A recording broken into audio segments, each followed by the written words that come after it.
साथियों, आप सभी का इस प्लेटफॉर्म पर स्वागत है। यहाँ पर हम लोग विजन आइस कोचिंग संस्था के द्वारा जो न्यूज टुडे शीर्षक से डेली करंट अफेयर प्रोवाइड किया जाता है उसको यहाँ पर देखेंगे। चलिए प्रारंभ करते हैं। सुप्रीम कोर्ट ने राम सेतु को राष्ट्रीय विरासत का दर्जा देने संबंधी याचिका पर केंद्र सरकार द्वारा जवाब दाखिल करने में देरी पर सवाल उठाया है।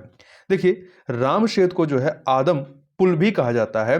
यह तमिलनाडु के दक्षिण पूर्वी तट पर, तमिलनाडु के दक्षिण पूर्वी तट पर, यह तमिलनाडु है, इसके दक्षिण पूर्वी तट पर यहां पर पावन द्वीप, पाम्बन द्वीप या रामेश्वर द्वीप तथा श्रीलंका के उत्तर पश्चिमी तट पर मन्नार द्वीप के बीच उथले समुद्र में चूना पत्थर की एक श्रृंखला है।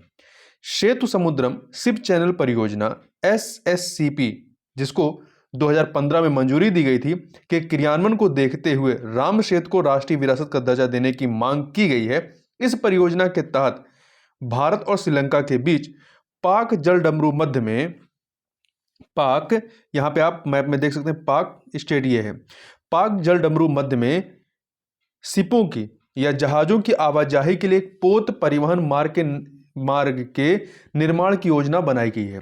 इसमें 2 चैनल या मार्ग जो है प्रस्तावित है। एक आदम पुल के आर पार, एक जो है वो आदम पुल के आर पार है, और दूसरा पाक खाड़ी से होकर के जाना है। देखिए, सुप्रीम कोर्ट ने वर्ष 2007 में इस परियोजना के काम पर रोक लगा दी थी। केंद्र सरकार भी राम सेतु को नुकसान पहुंचाए बिना सेतु समुद्रम शिप चैनल परियोजना के लिए एक अन्य मार्ग तलाशने की इच्छुक है।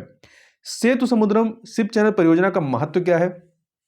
देखिए, इससे भारत के पूर्वी और पश्चिमी तटों के बीच नौवहन की दूरी कम हो जाएगी। क्यों? क्योंकि देखिए, अभी जो हमारे पोत हैं वो इस तरीके से श्रीलंका से पार होकर के जाते हैं, तो काफी लंबा रास्ता तय करना पड़ता है पश्चिमी तट को पश्चिमी तट से पूर्वी तट में जाने के लिए।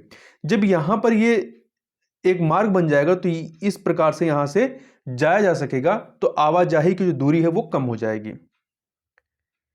दूसरा, भारतीय तटरक्षकों और नौसैनिक जहाजों के लिए भी नौवहन में सुधार करके राष्ट्रीय सुरक्षा को मजबूत करने का कार्य करेगी। सेतु समुद्रम शिप चैनल परियोजना से जुड़ी हुई जो चिंताएं हैं उसमें यह है कि यह बंगाल की खाड़ी और पाक खाड़ी के अधिक उथले तथा अधिक शांत जल के बीच स्थित जो प्राकृतिक अवरोध है उसको नष्ट कर देगी।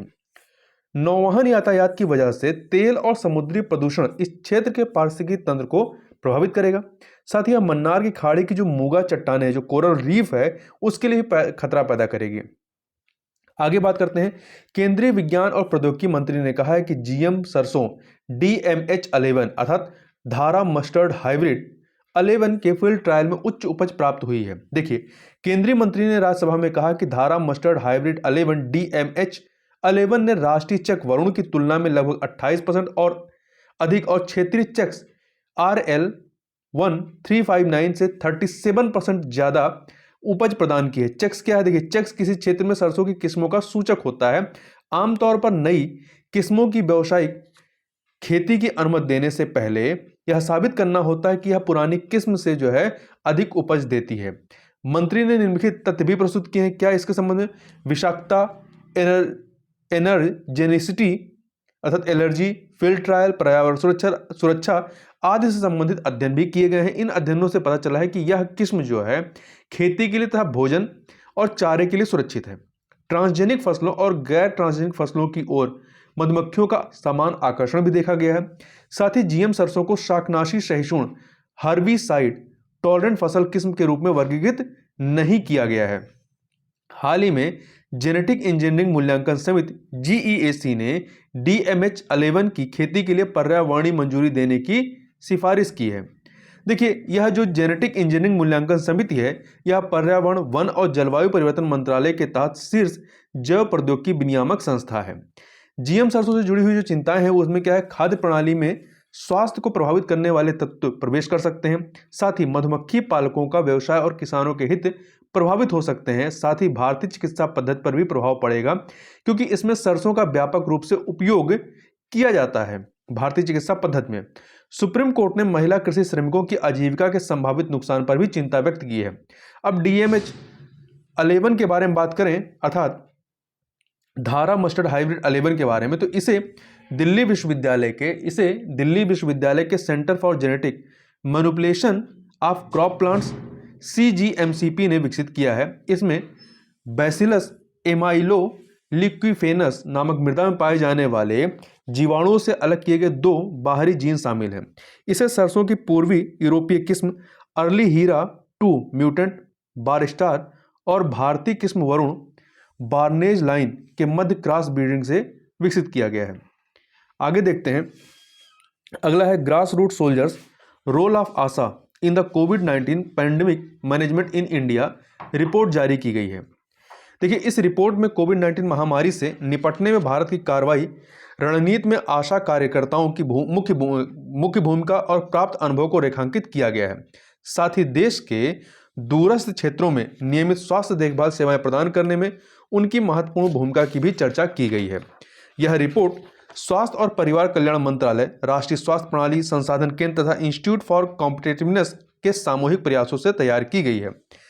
कोविड-19 महामारी के दौरान आशा कार्यकर्ताओं की भूमिका और जिम्मेदारियों की बात करें तो उनके सामुदायिक स्तर पर निगरानी, कॉन्टैक्ट ट्रेसिंग, व्यवहार परिवर्तन को प्रोत्साहित करना, आइसोलेशन और क्वारंटाइन मानदंडों की निगरानी आदि में बड़ी भूमिका रही थी। दूसरा, टीबी, एचआईवी और गैर संचारी रोगों की दवाओं की घर पर ही आपूर्ति के माध्यम से गैर कोविड-19 आवश्यक स्वास्थ्य सेवाएं प्रदान करने तथा प्रसव के लिए अस्पतालों तक पहुंच सुनिश्चित कराने में सक्रिय रूप से जुड़ी रही थी। टीकाकरण अभियान में भी इनकी महत्वपूर्ण भूमिका रही है। इनकी जागरूकता फैलाने से लेकर के पात्र लाभार्थियों को टीका लगाने तक में महत्वपूर्ण भूमिका देखी गई थी। इनके संबंध में जो प्रमुख सुझाव दिए गए हैं इस रिपोर्ट में वो ये है, पहला, आशा कार्यकर्ताओं की भूमिका सभी क्षेत्रों में सुनिश्चित की जानी चाहिए। वर्तमान में आशा कार्यकर्ताओं की गतिविधियां हैं, एक्टिविटीज, वो केवल सुभेद आबादी वाले इलाकों जैसे कि मलिन बस्ती क्षेत्रों आदि तक ही अधिक सीमित हैं। दूसरा, आशा कार्यकर्ताओं के कार्यों को आसान बनाने के लिए प्रौद्योगिकी का उपयोग, टेक्नोलॉजी के यूज को बढ़ाया जाना चाहिए। तीसरा, संकट के दौरान सामुदायिक स्वास्थ्य कार्यकर्ताओं की सुरक्षा को बढ़ाया जाना चाहिए, जिसे विश्व स्वास्थ्य संगठन WHO ने भी रेखांकित किया है। चौथा, जमीनी स्तर पर समुदायों की साक्षरता तथा भौतिक बुनियादी ढांचे और बुनियादी सेवाओं तक पहुंच में सुधार करके सरकार के सभी तंत्रों की सहभागिता सुनिश्चित करनी चाहिए। अब बात करते हैं थोड़ा सा मान्यता प्राप्त सामाजिक स्वास्थ्य कार्यकर्ता, एक्रीडेटेड सोशल हेल्थ एक्टिविटिस्ट, ये शॉर्ट में आशा के नाम से जानते हैं। तो आशा के बारे में, आशा कार्यकर्ता महिला सामुदायिक स्वास्थ्य कार्यकर्ता हैं। इन्हें राष्ट्रीय ग्रामीण स्वास्थ्य मिशन NRHM के तहत समुदाय आधारित स्वास्थ्य कार्यकर्ताओं के रूप में मान्यता दी गई। NRHM अर्थात राष्ट्रीय ग्रामीण स्वास्थ्य मिशन को वर्ष 2005 में शुरू किया गया था। राष्ट्रीय स्वास्थ्य मिशन द्वारा निर्धारित दिशा निर्देशों के अनुसार आशा कार्यकर्ता मुख्य रूप से 25 से 45 वर्ष की आयु के बीच की महिलाएं होती हैं। इनके चयन में 10वीं पास महिलाओं को वरीयता दी जाती है। क्योंकि उन्हें स्वयंसेविका माना जाता है, इसलिए सरकारें इन्हें वेतन देने के लिए बाध्य नहीं है। इन्हें प्रदर्शन आधारित प्रोत्साहन राशि प्रदान की जाती है। आगे बात करते हैं, समुद्री जल दस्युता रोधी विधेयक एंटी मैरीटाइम पायरेसी बिल पर लोकसभा में चर्चा शुरू हुई है। सरकार ने इस विधेयक को लोकसभा में फिर से प्रस्तुत किया है। नए विधेयक में स्थायी समिति द्वारा दिए गए सुझावों के बाद कुछ संशोधन किए गए। यह विधेयक पहली बार 2019 में पेश किया गया था। इसे विचार करने के लिए स्थायी समिति के पास भेजा गया था। इस विधेयक की आवश्यकता क्यों है? वर्तमान में भारत में समुद्री जल दस्युता डकैती के लिए कोई समर्पित घरेलू कानून मौजूद नहीं है। इस विधेयक के कानून बनने के बाद भारत द्वारा अनुसमर्थित United Nations Convention on the Law of the Sea UNCLOS कानूनी रूप से अमल में आ जाएगा। अंक्लास है क्या ये? तो यह महासागरों को प्रशासित करने और उनके संसाधनों के उपयोग के लिए नियमों का एक सेट है। गिनी की खाड़ी, मलक्का, लाल सागर, सोमालिया, इसे आप मैप में एक बार जरूर देखिएगा, इत्यादि जल क्षेत्रों में समुद्री जल दस्युता अपहरण से जुड़े अधिक हिंसक होते जा रहे हैं। इस कारण एशिया और यूरोप, अफ्रीका के पूर्वी तट के बीच व्यापार के लिए समुद्री मार्गों को सुरक्षित बनाना बहुत जरूरी हो गया है। भारत में 80% से अधिक हाइड्रोकार्बन की आपूर्ति समुद्र से होती है। अतः समुद्री मार्गों की सुरक्षा भारत की ऊर्जा सुरक्षा की दृष्टि से अत्यधिक महत्वपूर्ण है। विधेयक के कुछ जो प्रावधान है महत्वपूर्ण, उनकी बात करें तो यह भारत के अनन्य आर्थिक क्षेत्र EEZ से सटे और उससे परे समुद्र के सभी हिस्सों पर लागू होगा। इस प्रकार यह समुद्र तट से 200 समुद्री मील से आगे के क्षेत्र को भी प्रशासित करेगा। इस विधेयक में जल दस्युता को अंक्लास के अनुसार परिभाषित किया गया है।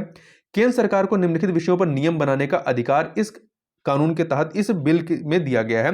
गिरफ्तार करने का प्राधिकार, जांच और अभियोजन का, पद नामित डेजिग्नेटेड अदालत का गठन और उसके अधिकार क्षेत्र का निर्धारण का, पद नामित अदालत में अपराधों पर सुनवाई का। आगे बात करते हैं ऊर्जा संरक्षण संशोधन विधेयक 2022 राज्यसभा में प्रस्तुत किया गया। इस विधेयक को पहले लोकसभा ने पारित कर दिया था। इसके द्वारा ऊर्जा संरक्षण अधिनियम 2001 में संशोधन किया जाएगा। इस विधेयक में निम्नलिखित उद्देश्यों की पूर्ति होगी। पहला, COP26 लक्ष्यों को प्राप्त करने में मदद मिलेगी। COP26 कब हुआ? ग्लासगो में हुआ था, यूके के ग्लासगो में वर्ष 2021 में। जलवायु परिवर्तन से निपटने के लिए अक्षय ऊर्जा और घरेलू कार्बन बाजार के विकास को बढ़ावा मिलेगा। साथ ही भारतीय अर्थव्यवस्था के तेजी से विकार्बनीकरण को सुनिश्चित करने के लिए कार्बन क्रेडिट ट्रेडिंग जैसी अवधारणाओं को शुरू किया जा सकेगा इत्यादि। विधेयक के जो प्रमुख प्रावधान है उसमें कार्बन ट्रेडिंग की बात है। यह विधेयक केंद्र सरकार को कार्बन क्रेडिट ट्रेडिंग योजना शुरू करने का अधिकार प्रदान करता है। कार्बन क्रेडिट होता क्या है? यह एक व्यापार योग्य परमिट होता है। यह किसी कंपनी को एक निश्चित मात्रा में कार्बन डाइऑक्साइड या अन्य ग्रीन हाउस गैसों का उत्सर्जन करने की अनुमति देता है। दूसरा, ऊर्जा के गैर जीवाश्म स्रोतों का उपयोग करने का दायित्व।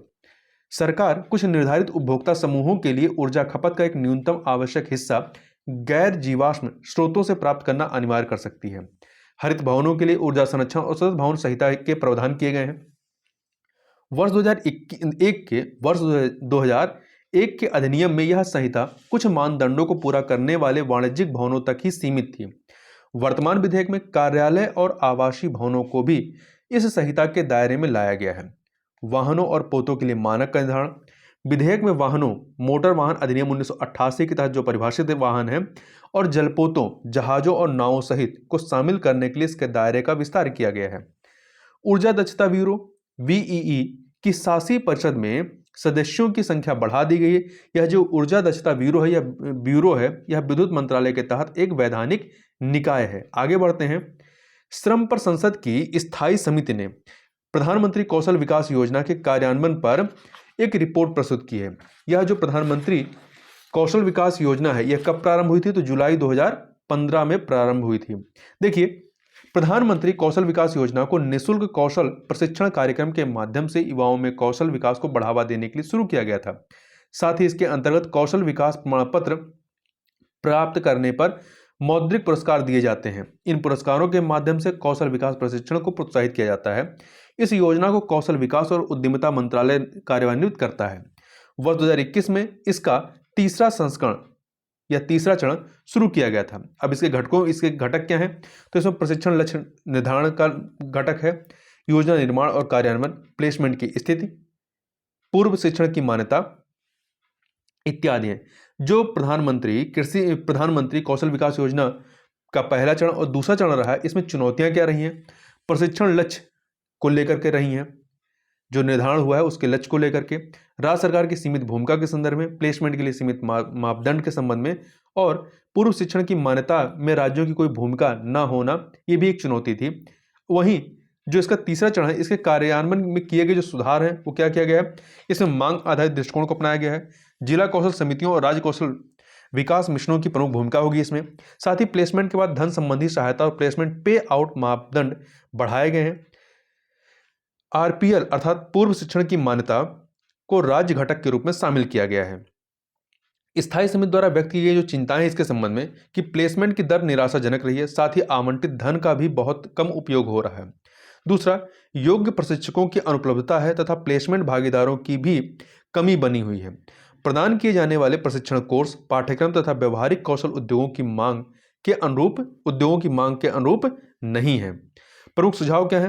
प्लेसमेंट की दर को बढ़ाया जाना चाहिए और प्रमाणन प्रक्रिया को, एक्रीडेशन प्रोसेस को अधिक पारदर्शी बनाना चाहिए। जागरूकता बढ़ाने और ड्रॉप आउट दर, प्रशिक्षण को बीच में ही छोड़ना को कम करने के लिए आशा कर्मियों तथा आंगनबाड़ी केंद्रों की मदद ली जानी चाहिए। तीसरा, विशेष रूप से दूरस्थ और पिछड़े क्षेत्रों में रोजगार मेलों का आयोजन करने के लिए प्रचार तथा उद्योगों या प्रतिष्ठानों की भागीदारी को भी बढ़ाया जाना चाहिए। आगे बात करते हैं राष्ट्रीय दल का दर्जा के संबंध में। देखिए, किसी राजनीतिक दल को एक राष्ट्रीय दल तब माना जाएगा यदि उस दल को 4 या इससे अधिक राज्यों में मान्यता प्राप्त हो, राज्य स्तर की पार्टी का मान्यता प्राप्त हो, अथवा दल के उम्मीदवार को पिछले लोकसभा या विधानसभा चुनाव में किन्हीं 4 या इससे अधिक राज्यों में पड़े कुल वैध मतों का कम से कम 6% प्राप्त हो। इसके अलावा उसने पिछले लोकसभा चुनाव में कम से कम, इसके अलावा मतलब इसके साथ एक कंडीशन ये, इसके साथ एक कंडीशन ये फुलफिल होनी चाहिए कि इसके अलावा उसने पिछले लोकसभा चुनाव में कम से कम 4 सीटें जीती हों, या उस दल ने कम से कम 3 राज्यों में लोकसभा की कुल सीटों में से कम 2% सीटें जीती हों। वर्तमान में भारत के निर्वाचन आयोग ने 8 राजनीतिक दलों को राष्ट्रीय दलों के रूप में मान्यता दी हुई है। आगे बात करते हैं शार्क करेंसी स्वैप फ्रेमवर्क के बारे में। तो भारतीय रिजर्व बैंक आरबीआई ने मालदीव मौद्रिक प्राधिकरण के साथ एक करेंसी स्वैप समझौते पर हस्ताक्षर किए हैं। यह समझौता शार्क करेंसी स्वैप फ्रेमवर्क के तहत किया गया, चूंकि मालदीव जो है वो सार्क संगठन का सदस्य है। ये जो करेंसी स्वैप समझौता है, ये दो देशों के बीच पूर्व निर्धारित नियमों और शर्तों के अधीन मुद्राओं के विनिमय के लिए किया गया एक समझौता या अनुबंध है। शार्क करेंसी स्वैप सुविधा का परिचालन वर्ष 2012 में शुरू किया गया था। इसका उद्देश्य अल्पकालिक विदेशी मुद्रा तरलता आवश्यकताओं या दीर्घावधि व्यवस्था होने तक भुगतान संतुलन की समस्या के समाधान के लिए वित्त पोषण के लिए एक back stop line of funding प्रदान करना था। इसके अंतर्गत अमेरिकी डॉलर, यूरो या भारतीय रुपए में विदड्रॉल किया जा सकता है। ये जो सार्क संगठन है, इसकी स्थापना कब हुई थी? 1985 में, 1985 में। आगे बढ़ते हैं। किफायती एवं मध्यम आय वर्गीय आवास हेतु विशेष विंडो, जिसे शॉर्ट में स्वामी कहते हैं, स्वामी कोष। केंद्र सरकार ने स्वामी निवेश कोष के लिए लगभग 5,000 करोड़ रुपए की राशि जारी की है। स्वामी कोष का उद्देश्य दबावग्रस्त ब्राउनफील्ड और रियल एस्टेट विनियामक प्राधिकरण रेरा द्वारा पंजीकृत आवासीय परियोजनाओं को पूर्ण करने के लिए प्राथमिकता ऋण वित्त पोषण प्रदान करना है। यह श्रेणी 2 को एक वैकल्पिक निवेश कोष यह श्रेणी 2 का एक वैकल्पिक निवेश कोष है। इसकी घोषणा वर्ष 2019 में की गई थी। वैकल्पिक निवेश कोष का आशय होता है भारत में स्थापित या निगमित किसी भी कोष से है जो एक निजी रूप से संचालित किया गया निवेश साधन है। यह निवेशकों से धन एकत्र करता है, चाहे वे भारतीय हो या विदेशी। यह एक ट्रस्ट या कंपनी या एक कॉर्पोरेट निकाय या एक सीमित देयता भागीदारी के रूप में होता है। यह कोष वित्त मंत्रालय द्वारा प्रायोजित है और भारतीय स्टेट बैंक की इकाई एसबीआई कैप वेंचर इसका प्रबंधन करती है। आगे बात करते हैं बैंक इंश्योरेंस। सरकार ने बैंक इंश्योरेंस पर नए मानदंड अधिसूचित किए हैं। बैंक इंश्योरेंस होता क्या है? बैंक इंश्योरेंस किसी बैंक और एक बीमा कंपनी के बीच एक व्यवस्था है। यह व्यवस्था बीमा कंपनी को अपने उत्पादों को बैंक के ग्राहकों को बेचने की अनुमति देती है। बैंक बीमा उत्पाद बेचकर अतिरिक्त राजस्व अर्जित करते हैं तथा बीमा कंपनियां अपने उत्पादों की बिक्री के लिए कार्यबल बढ़ाए बिना अपने ग्राहक आधार का विस्तार करती हैं, क्योंकि ये बैंक के ही कार्यबल का इस्तेमाल करती हैं। आगे बढ़ते हैं। विश्व मलेरिया रिपोर्ट के संबंध में। इस रिपोर्ट को विश्व स्वास्थ्य संगठन WHO ने जारी किया है। इसके मुख्य निष्कर्ष क्या हैं? कोविड-19 के निरंतर प्रभाव के बावजूद वर्ष 2021 में मलेरिया के मामलों और मौतों की संख्या स्थिर रही है। वर्ष 2021 में मलेरिया से विश्व स्तर पर लगभग 247 मिलियन मामले दर्ज किए गए थे और इससे 6,19,000 लोगों की मौत हुई थी। WHO दक्षिण पूर्व एशिया क्षेत्र के अंतर्गत भारत में मलेरिया के 79% मामले दर्ज किए गए। साथ ही मलेरिया से होने वाली कुल मौतों में से 83% मौतें भारत में ही हुई हैं। मलेरिया के बारे में बात करें तो यह मलेरिया रोग परजीवी के कारण, प्रोटोजोआ के कारण होता है। यह रोग संक्रमित मादा एनाफिलीज मच्छरों के काटने से लोगों में फैलता है। 5 परजीवी प्रजातियों के कारण मनुष्यों में मलेरिया फैलता है। इनमें से 2 प्रजातियां पी फॉल्सीपेरम अफ्रीका महाद्वीप में सबसे अधिक प्रचलित है और पी वीवैक्स ये उप सहारा अफ्रीका के बाहर प्रचलित है। इन दोनों से सबसे बड़ा खतरा है। ध्यान रखिएगा, विश्व मलेरिया दिवस जो है 25 अप्रैल को मनाया जाता है। कब मनाया जाता है? 25 अप्रैल को मनाया जाता है।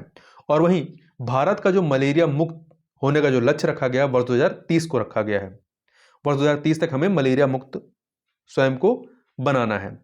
चक्रवात मैंडोज के बारे में बात करें तो चक्रवात मैंडोज के आने की आशंका के कारण तमिलनाडु और इसके आसपास के क्षेत्रों में भारी वर्षा होने का पूर्वानुमान लगाया गया है। इस चक्रवात का नाम संयुक्त अरब अमीरात ने रखा है। किसने? संयुक्त अरब अमीरात ने रखा है। उष्णकटिबंधीय चक्रवात अत्यधिक विनाशकारी तूफान होते हैं। इनकी उत्पत्ति भूमध्य रेखा के समीप गर्म सागरीय सतह पर होती है। इनके लिए अनुकूल परिस्थितियां क्या होती हैं? 27 डिग्री सेल्सियस से अधिक तापमान वाला व्यापक समुद्री सतह का होना, कोरियोलिस बल की उपस्थिति, ऊर्ध्वाधर वायु की गति में लघु परिवर्तन, पहले से मौजूद एक कमजोर निम्न दाब वाला क्षेत्र या निम्न स्तर का चक्रवाती परिसंचरण, समुद्र तल प्रणाली के ऊपर मुखी अपसरण डाइवर्जेंस का होना। आगे बात करते हैं सिंघनपुर गुफा के बारे में। तो सिंघनपुर जो है ये छत्तीसगढ़ के रायगढ़ के पास स्थित है। यह विश्व में सबसे प्राचीनतम मूर्तियां इसी जगह पर पाई गई हैं।